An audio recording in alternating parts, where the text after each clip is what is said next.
lacuna? Vamos assistir aí. Então, na conversa com o Moro, eu disse: Poxa, Moro, eu tenho uma inveja de quem está no Senado. Eu acho que se eu desejasse um cargo que não fosse ministro do Supremo, talvez eu pensasse em ser senador. Na brincadeira, né, gente? Mas aí eu disse assim: o Senado é um bom lugar, né? Já se disse que no Senado é melhor até do que o céu, né? Acho que era o Dinarte Marista que dizia, porque não precisa morrer para estar lá, né? E eu disse, e a biblioteca é famosíssima, excelente. E você revela algumas lacunas de informação. Então aproveite a chance que você está tendo no, no Senado. E obviamente que ele não está lá muito ocupado, não está. Então, mergulhe-se na biblioteca. Né? Então, é uma chance de suprir esses déficits de informação. O que dizer, hein, ô Josias, disso, né? Ele fala que ele tem uma lacuna de formação.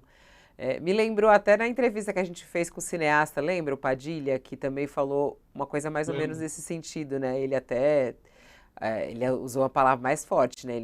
Ele usou palavra mais forte, não usou, Josias? São palavras mais fortes, é. O Gilmar Mendes não tem o defeito da humildade, né?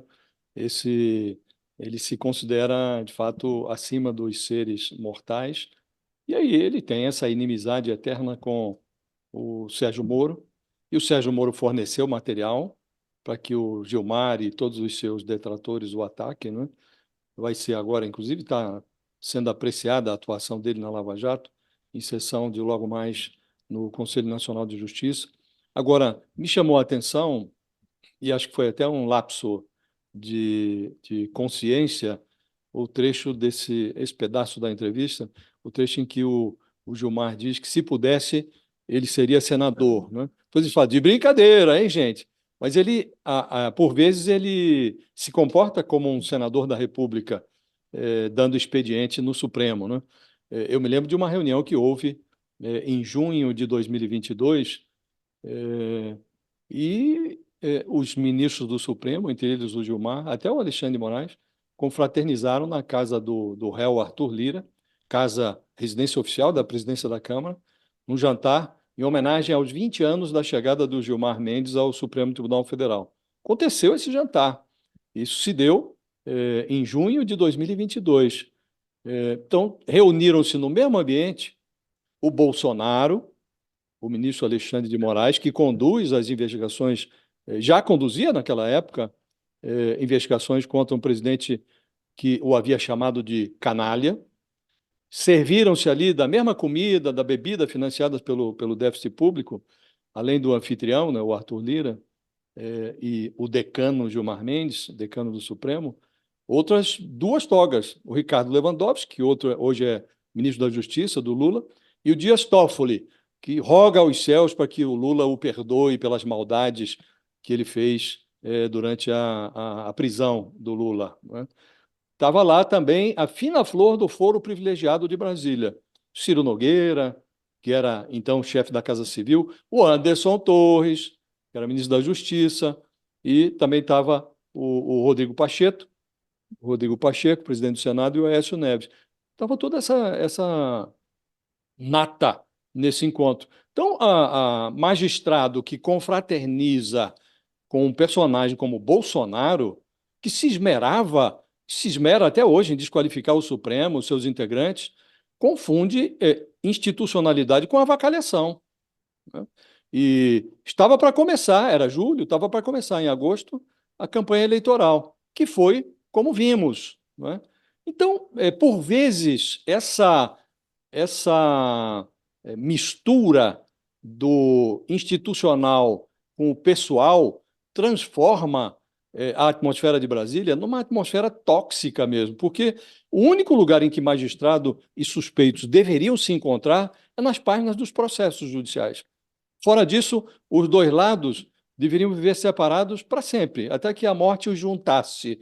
Mas em Brasília acontece o oposto. Então, me impressionou esse trecho da reportagem que o Gilmar disse que, se pudesse, seria senador. Ele disse, inclusive, que se alguém influiu na formação dele, foi o senador senador gaúcho, célebre pelos seus discursos, e disse que, quando era estudante da UNB, ia lá ao plenário do Senado para observar os discursos e gostava muito do Paulo Brossard, este senador que, de fato era um grande orador no Senado, né?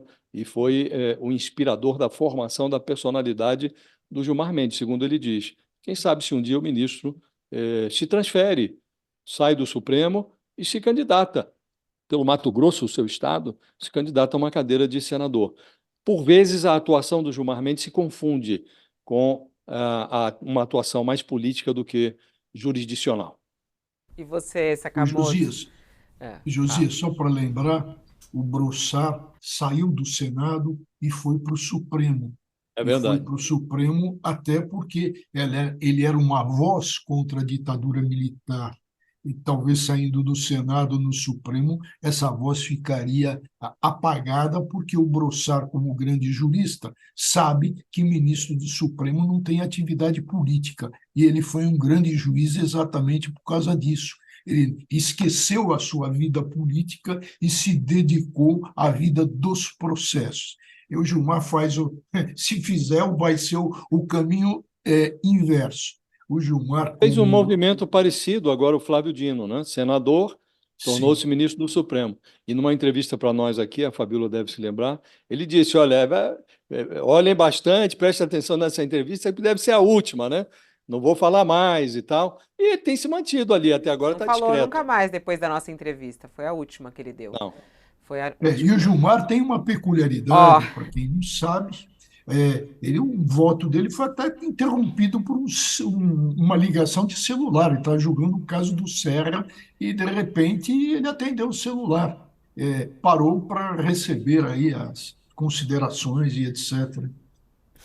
O Gilmar é lamentável como magistrado. Talvez fosse um ótimo senador e, intelectualmente, não há dúvida que conhece o direito, inclusive tem títulos merecidos.